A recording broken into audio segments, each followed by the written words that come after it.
Hello, everybody. Can y'all hear me all right? Yes? You hear me in the back? Good. I don't have that portable mic with me today. I forgot to ask Jeff about it, so I'm going to have to just stay put, I guess. I like to move around, but I'm an ADHD type guy, you know. I'm always moving.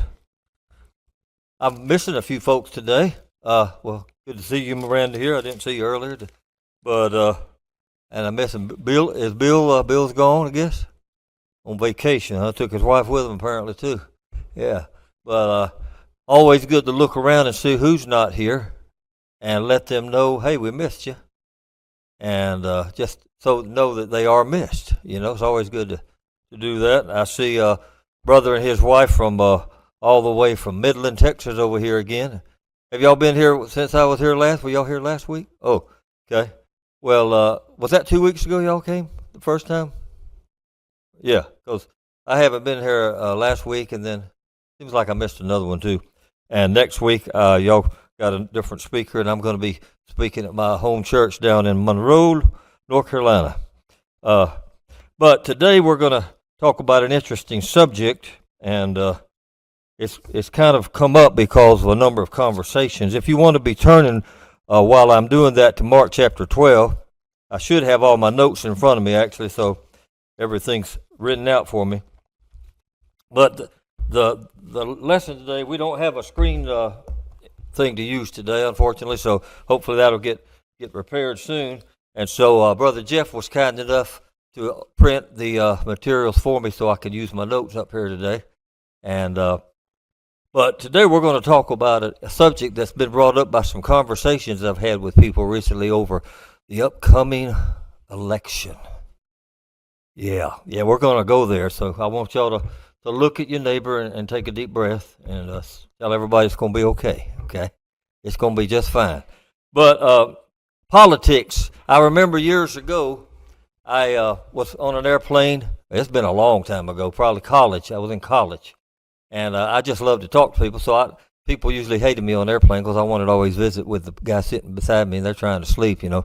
So I usually get the message. But I remember somehow he asked me. He said, "What are you doing? I said, "I'm in college. I'm studying.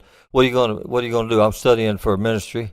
He said, "Oh, okay. Well, there's just a warning. There's two things I don't talk about: politics and religion." I said, "Oh, okay. Well, I want to talk about religion either." But I do talk about hope and faith and love, those things, if you're interested.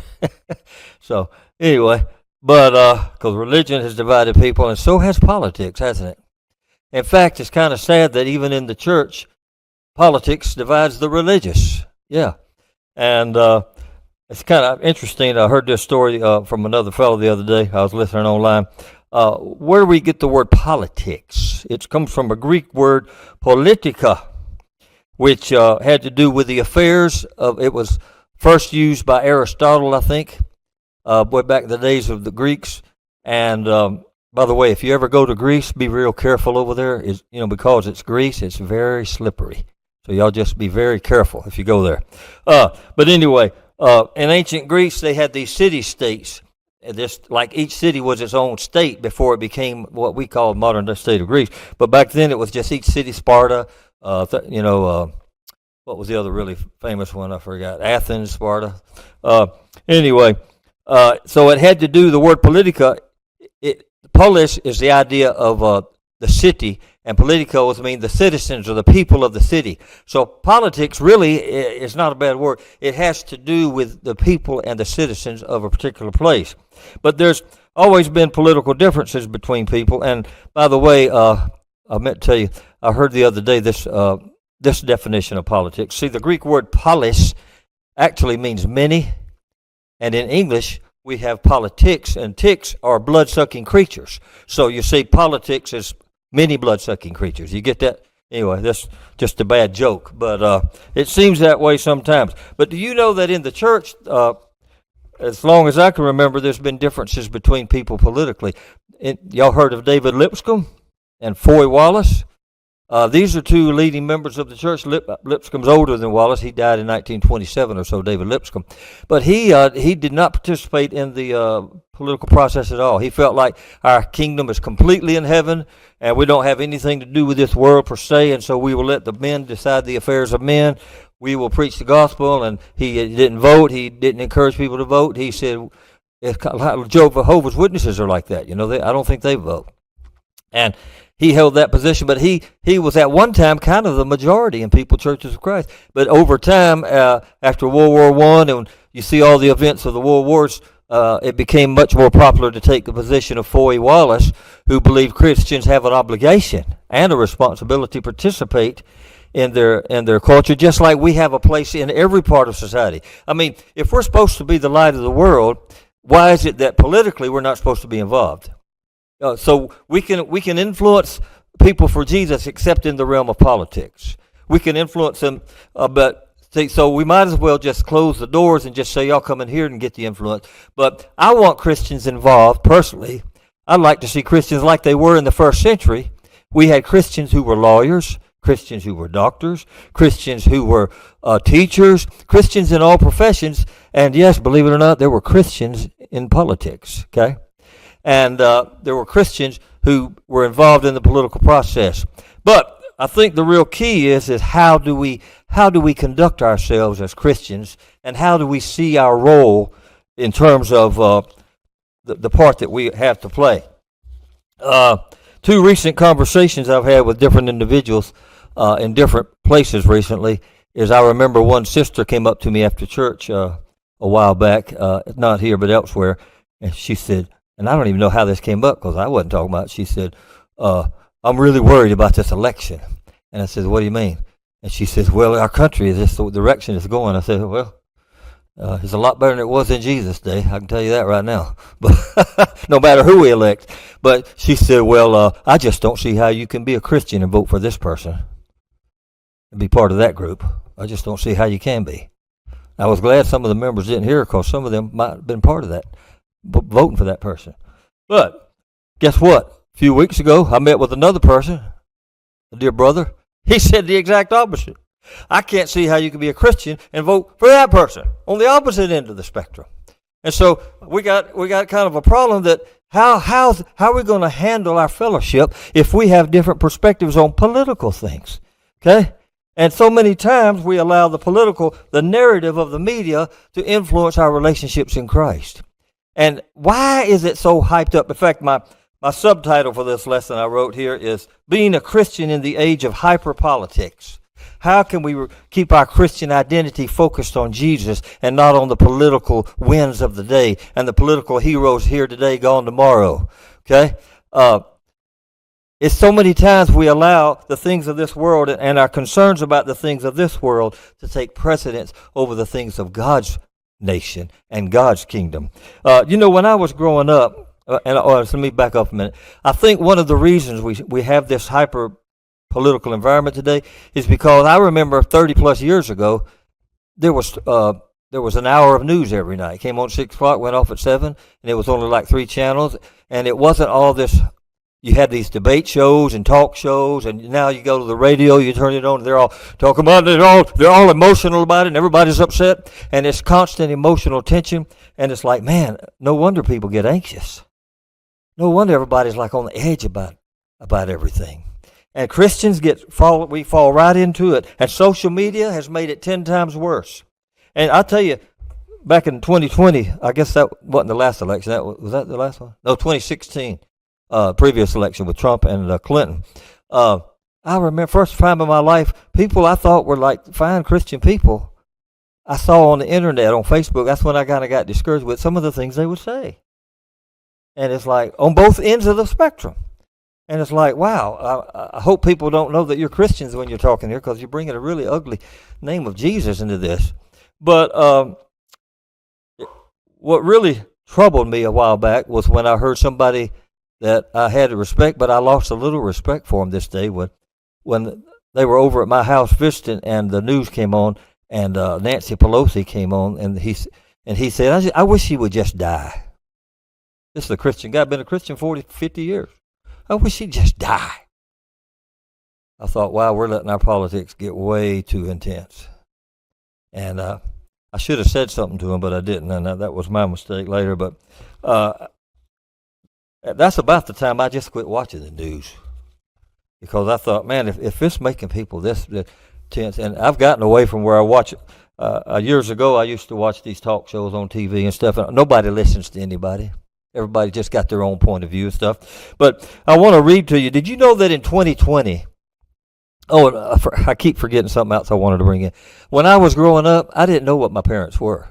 I still don't. I never knew if they were Democrat, Republican, Independent. I really have no. I don't even know what my brothers and sisters know, because they never told us how to think or how to vote, or they never, made and turned on the TV and said, "Oh man, he's the worst demon on the planet," or "She is angel, demon in angel disguise." What do you call it? Sheep in wolf's clothing. A wolf in sheep's clothing, excuse me.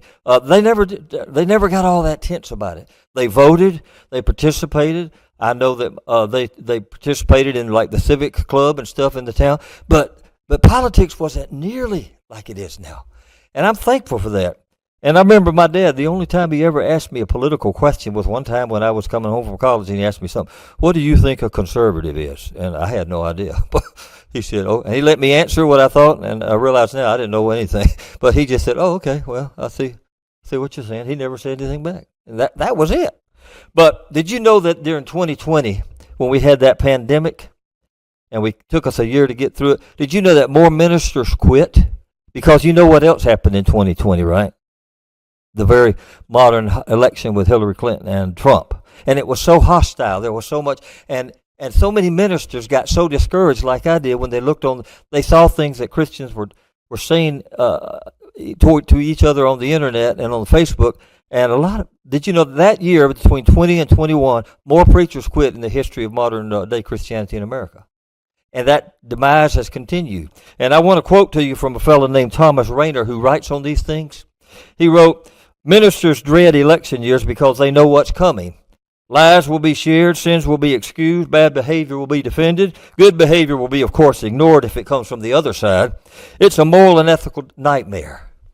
In election years, the hope of a nation is placed on what happens in November, but not in Jesus Christ.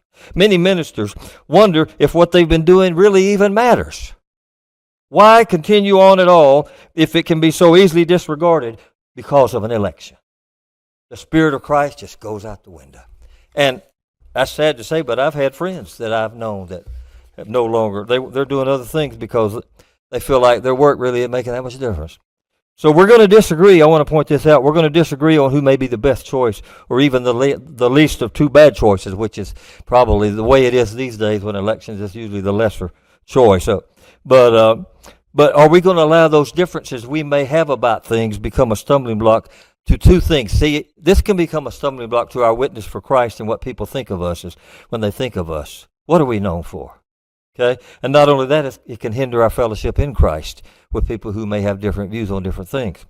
And remember what but Paul said in Titus 2, verse 10. He said, we are to make the teaching of our God and Jesus Christ attractive to the outsider. Okay? What did Paul say when he talked about the qualifications for a good elder, a good leader in the church? He must be a man who has a great reputation with outsiders. Okay? That being people he may have different political views with. Romans 12:18, and this is a tough one. As far as it depends upon you, Paul says, live at peace with everyone. Wow. Now, I've looked that up in the Greek, by the way. That word everyone, y'all, it means, well, everyone. That's not easy, is it? To try to do with all that's within our ability. It doesn't mean that they're going to return the favor, but we're going to try to live at peace with everyone. We're going to not try to let things of this world come between us and our neighbor and us and our fellow Christian. Okay? Why do people get so uptight during elections? Okay? There's two reasons, folks, and you know what they are. The first one is fear. Oh, but what's going to happen if so-and-so gets in power? And if you watch the commercials that are out there these days, they don't talk much about themselves. They talk about why you got to be afraid of that person. You got to be afraid of that individual. And they're not who they say they are and all this stuff. Fear, lies, put downs, insults. These are the people that that we're looking up to and we're making our heroes? Oh, please don't. Please don't, God forbid. So fear, and what's the other thing? Hope. Somehow that person, they're going to change our world. And if we elect them, they're going to help solve our problems. They're going to fix society. They're going to make our world better and bring it back the way it was or the way it should be somehow. They're going to create the great society. Don't do that. Don't put your faith in any person. Did Jesus and the apostles have anything to teach us about this? They did, and we're going to read through these scriptures. Okay, a lot of today is going to be reading scripture and then making some points. Matthew chapter 22, verse 15 through 22. So we don't have it on the screen, so I'm going to be reading from my New International Version. Then the Pharisees went out and laid plans to trap Jesus in his own words. They sent their disciples to him along with the Herodians. By the way, the Pharisees and Herodians normally didn't get along. Herodians were the very, very political group up in Galilee. They supported Herod and his political policies to get along with Rome, and basically Herod was a political Jew, and that's all he was. It was all about politics for him. And so the Herodians were his supporters. The Pharisees were on the opposite end. They would have been the very conservatives, and Herodians would have been the liberals in their day. Okay? Look how, isn't that interesting? They get together for one. When Jesus comes along, they decide to become friends temporarily because the enemy of my enemy is my friend today. See? And so these guys you wouldn't expect come together in order to oppose Jesus. And said, Teacher, they said, we know that you are a man of integrity, that you teach the way of God in accordance with the truth. You aren't swayed by others because you pay no attention to who they are. Boy, wouldn't that be a good lesson for us, to not be swayed by others because we don't pay attention to who they are or they think they are. So tell us then, what is your opinion? Is it right for us to pay the imperial tax to Caesar, or is it not? We're going to trap Jesus. Because, see, if he says, well, let's back up for a second. Remember, the Jewish people are under Roman oppression. This is not a great government. It's not a democracy. It is a dictatorship run from Rome, and then the local appointed dictator, Herod, or happens to be Pilate, whoever happens to be there at the time, whatever part of that, Palestine. They don't like being under Roman oppression. To them, you can't separate religion and government. To the Jewish people of that time, they thought Jesus was going to bring back the ancient Israel and be back on the throne. That's what most of the Jews were anticipating, and Jesus wouldn't have it. And so Jesus comes in and tells them a different story, but not only that, the worst people among the Jews were the tax collectors because they're working for the foreign power. By the way, interesting that Jesus, among his own disciples, he chose a tax collector and a Jewish zealot, and they were at opposite ends politically. The tax collector had compromised in order to make themselves wealthy, and so they worked for the foreign power, the Romans, the pagans. And the zealots were the ones who would kill people in the name of freedom fighting if they got in the way of trying to. They're the ones that led the revolts. Okay, so you got to remember. Let's see, this is AD 30 or so, 24 years before these events, approximately 25 years, there had been a revolt in Galilee over this very tax. A fellow named Judas the Galilean, he's mentioned in Acts chapter 5, I believe. But he had actually it all started when this new tax that came along, and it was a separate tax from all the regular taxes. It was the imperial tax where you paid homage to Caesar once a year you had to pay with the denarius, okay? All right, and so Jesus is kind of in a pickle here because if he says, "Well, yeah, you got to pay, you can't pay your taxes to Caesar," he'd be arrested right there and as a rebel, because the Romans would take wind that he's telling people not to pay their taxes. But then the Pharisees or Herodians are thinking, well, if he tells them to pay the taxes, if he just comes out and says, "Yeah, you need to honor Caesar with that tax," because most Jews considered it an insult to pay that tax, they hated paying it, but then the people, he'll lose credibility because he's saying, well, he's honoring a foreign power, a pagan guy. And so he's in a pickle, so what does he do? Verse 18 of chapter 22 of Matthew. But Jesus, knowing their evil intent, said, "You hypocrites, why are you trying to trap me? Show me the coin that's used for paying the tax." Isn't it interesting? He didn't have one. But they had a coin, and so they have the coin, they bring it out to him. And on that coin, I would have shown you the images of it. They had an image of Caesar, and it said, Caesar Augustus, son of Tiberius, Caesar Tiberius, son of Augustus, son of God. Okay? Augustus was the first Caesar that used the phrase son of God as part of his identity, that he was a son of the gods. And And so they brought him the denarius, and he asked them, whose image is upon this? Whose inscription is here? And they replied, Caesar's. Okay. Then give back to Caesar. By the way, in the Greek it says give back to Caesar, because Caesar's the one who minted those coins and had his image put on them. Give back to Caesar what is Caesar's, but give to God what is God's. Now that could have been seen, that statement by itself could have been seen by many as a radical statement to the Romans, because this was the beginning of the imperial cult, where they began to see the Caesars as gods on earth, gods, demigods, if you will. So that's going to later become a real problem in the early church when they refuse to bow the knee. So he says, he's already telling the early church, when it comes to who God is, Caesar's not God. But you do owe him some things. You do owe him. He's the one that protects us, that has laws that we have to abide by. He's the one that you can't kill anybody just because you want to stone them to death. You know, they couldn't stone people. The Jews, there were rules. Capital punishment was reserved only for the Romans. Why did they go to the Romans to have Jesus killed? Because the Jews were not allowed to do that. Okay, there were protections. Paul himself is going to use his Roman citizenship many times for his own protection, to keep himself from getting killed. There were benefits to being in the Roman Empire. There were benefits to being a Roman citizen. In fact, the scriptures tell us that Jesus came at the right time for the right reason. In Galatians chapter 4, he came at the perfect time. Why? Because the language of Greek had spread all over the world because of Alexander the Great. And then the Romans come in and they bring peace to the world, called the Pax Romana. And this was a perfect time for Jesus to come. And yet, to us, it was an oppressive empire. But God said that's the right time to spread the gospel. And so, when they heard this, what did their response? They were amazed. Why were they amazed? Do you understand what Jesus was saying? He said, yeah, there's an image on a coin, give them the coin. But whose image is on me?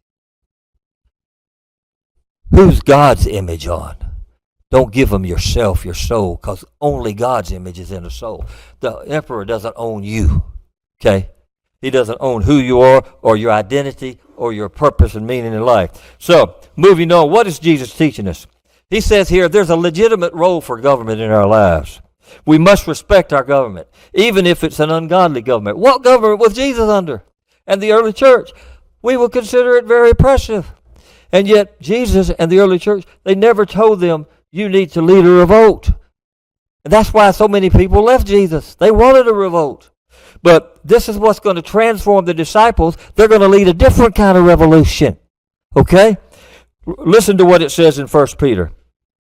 1 Peter chapter 2, verse 13. Submit yourselves for the Lord's sake to every human authority, whether to the emperor as the supreme authority, now that's in quotes, on earth, or to governors who are sent by him to punish those who do wrong and commend those who do right, for it is God's will that by doing good you should silence the judgment of the ignorant talk of foolish people.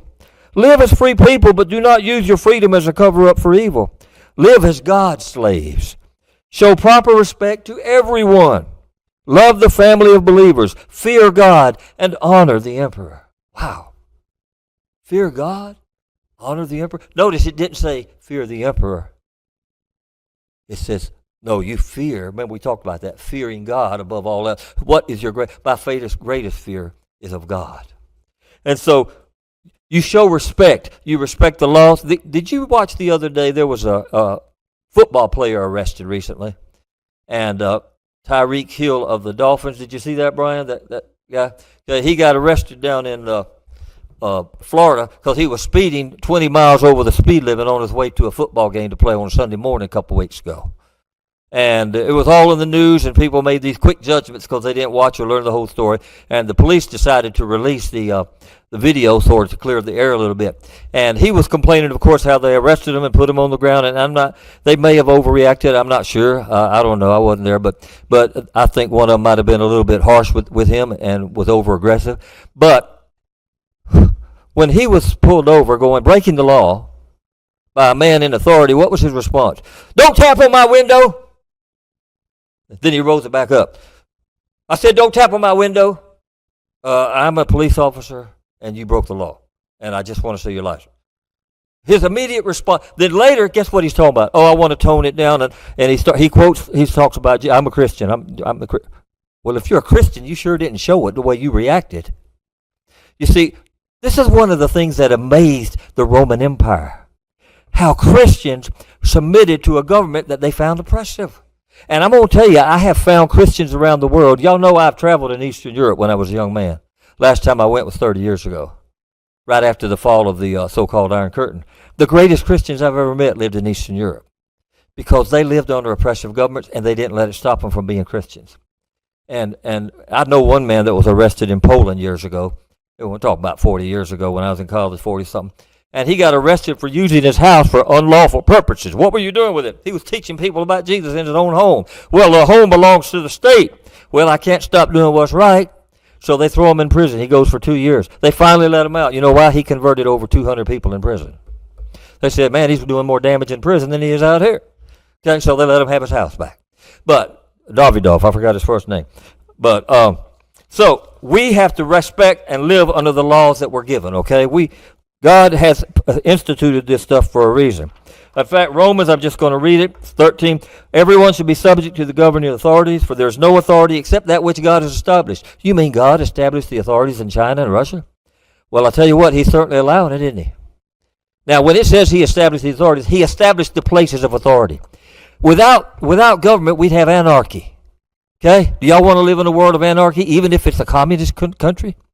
Would you rather everybody be fend for themselves and there's no laws? No, not me. I'd rather live under communism. I don't care. Chinese, I'll take it.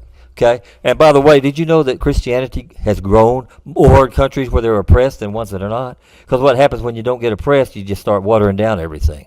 But you have to make a real decision when you're under oppression. All right? So consequently, whoever rebels against the authorities, rebelling against what God has instituted. Those who do so will bring judgment on themselves. And he's going to go on to talk about how now these authorities are given that authority to use it for good, but sometimes they don't use it for good, and they don't. Guess what? They're going to be accountable to God for that. Just like do you do everything right in your life, you're going to be held accountable for that. So is the government. They're going to be held to a higher standard. Okay. But he goes on in Romans chapter 8. Paul says, therefore, he says, it is necessary to submit to the authorities, not only because of possible punishment. See, we don't do that just because, well, we might get in trouble. That's what the world obeys for. But also as a matter of conscience. Why? Because, see, we submit to it for Jesus' sake, for God's sake, because we're representing a kingdom, a nation not of this world. Okay? That is why also you pay your taxes, for the authorities are God's servants who give their full time to governing. So give to everyone what you owe them. If you owe taxes, and pay taxes. Revenue, respect, honor. Okay? We're not going to be known as political, just always griping and complaining about the government. We're going to say, somebody says, I heard something about so-and-so. He says, well, I'm praying for him. And I'm praying for our country. Boy, what? That's strange. You mean you're not jumping on the bandwagon of insults? No, I'm not. Wow, that's not normal. What does Paul say in Timothy? I urge then, first of all, that petitions, prayers, intercession, thanksgiving be made for all people, for kings and those in authority, that we may, why do you want to pray for these people? So that we may live peaceful and quiet lives in all godliness and holiness. My main concern, your main concern should be one thing. If I'm going to vote, by the way, there's no Christian obligation to vote. Now, there is a citizen, I think, a responsibility. If you live in a free country, I teach history and civics, and I urge my students to get involved in the political process and know why you think the way you do. I give them tests, and I have them to answer questions, and then I ask them to explain to me how did you come to that conclusion? Why? By the way, they never know what I am politically, and just to let you know, I'm not affiliated with any party. I feel it's better for me not to be, but you can be affiliated with a party. That's fine. But Paul says, our main concern should be that we have the freedom and flexibility to teach the gospel and follow the way of Jesus the most effective way possible. And that may not necessarily always be under democracy. Right now in the world, the Christian faith is spreading more in Africa than any country in the world, where they have some oppressive governments, by the way. It's spreading in China, where they have an oppressive government. The Christian faith is growing. You see, we are citizens. This is my first point, was that government's a good thing. Second point is we're citizens of a greater kingdom and a greater nation than any nation or kingdom ever on this earth. This is a temporal earth and a temporal nation we're in right now. What did Jesus say when he was confronted in John 18 about where's your kingdom? He said, my kingdom's not of this world. If it were, then my servants would fight to prevent my arrest by the Jewish leaders. But my kingdom is from another place. And Pilate looked at him with the most, what are you talking about? He said, you'll know. You'll see. You'll see. You'll see. Back to 1 Peter, he says, chapter 2. Who is going to harm you if you're eager? No, this is chapter 3, verse 13. Who is going to harm you if you're eager to do good? But even if you should suffer for doing what is right, you're blessed. Do not fear. Oh, this is so important. Do not fear what they fear. Who? The world. Do not fear what they fear. Do not be frightened. But in your hearts reserve Christ as Lord. Always be prepared to give an answer to everyone who asks you to give the reason for the hope that you have. You mean your hope's not in the election? Your hope's not in the political structure? No. No, my hope's something bigger than that. Do this with gentleness and respect, which is what people don't have much of anymore. Keeping a clear conscience so that those who speak maliciously against your good behavior in Christ may be ashamed of their slander. What will people say? What do people say when they hear you talking about politics? Yeah, well, she's just all that, a lot of insults, a lot of put downs, a lot of negativity. See, Christians, we see things differently. It doesn't mean I don't vote and don't participate, and I don't have my views about things, and I always try to vote my conscience. And some people's conscience is not the same as your conscience. They may think this particular matter is so important that I have to vote for this person more or vote against that person. It's more time, oftentimes voting against people. I mean, if they'd have had a chance, let's say, to vote, I'm going to take Nero or I'm going to take Claudius. Oh, boy, they're both pretty evil guys. But if I knew that Nero was going to set fire to my Christian Jews, the Christians in Rome, I think I'd take Claudius. Because under Claudius, he didn't start persecuting Christians except arrest. He had them kicked out of Rome along with the Jews, but he didn't have them killed yet. So if I got to take Claudius, I'm going to take the lesser of the two. But neither one are good. But if you get the chance to participate in your country's democracy, take advantage of it. And then here's the last point I want to make today. You don't have to be fearful, and you don't have to put your hope in the things of this world. You see, the world fears the next election. The world lives in fear of their government going kaput or society falling apart. Jesus told us it's going to happen until I come back. The question is, are you going to be ready for it? Put your hope in things that are lasting, not things that are temporal. And I'm going to end with one story. You know, there's a couple of people that kind of demonstrated us the way that we really should behave. And that's what I'm talking about today. Not who to vote for or not to vote, but how we should conduct ourselves. Y'all know Scalia and Ginsburg, two famous names of the Supreme Court. Now, the funny thing about those people, Scalia was known as being a strong conservative and Ginsburg as a strong liberal. They viewed the Constitution differently in terms of how to interpret things. And they worked on the same court. Did you know that they were very close friends? And it seems really odd to us. And they both died, and different Supreme Court nominees came in. But did you know that one of the guys that worked for Scalia, one of his clerks or whatever, wrote a book about him, and I don't remember the guy's name years ago, but I read an excerpt from it, and he wrote about something that always impressed me about Scalia. He gave an example. One time I came into his office and he had a set of flowers. And I asked him, I said, well, who are the flowers for? He said, oh, man, I forgot. Those are for Justice Ginsburg. I got to get those to her. It's her birthday. And and the clerk asked him, he says, you've always doing nice little things for her. Has it ever won for you a single vote that she shared with you? He said, probably not. He said, but there's some things more important than politics. You hear that? They used to go camping together and do stuff. They were able to have a friendship beyond politics. Now, we have Jesus Christ. We have something far deeper than that. Are you going to let politics come between you and your brother or your sister? And sometimes we need to be careful with what comes off our lips and not let that political season hinder our faith and our walk with God. And where's your fear? Where's your hope? Mine's in Jesus Christ and Him alone. I'm going to ask you today, as we get ready to stand and sing, to think about these things and to think about, to keep our hearts pure, to keep our minds right. And if you need to come forward and say, I need prayers during this time for my right to be focused, just come on forward and let's do it today in the name of Jesus as we stand and sing.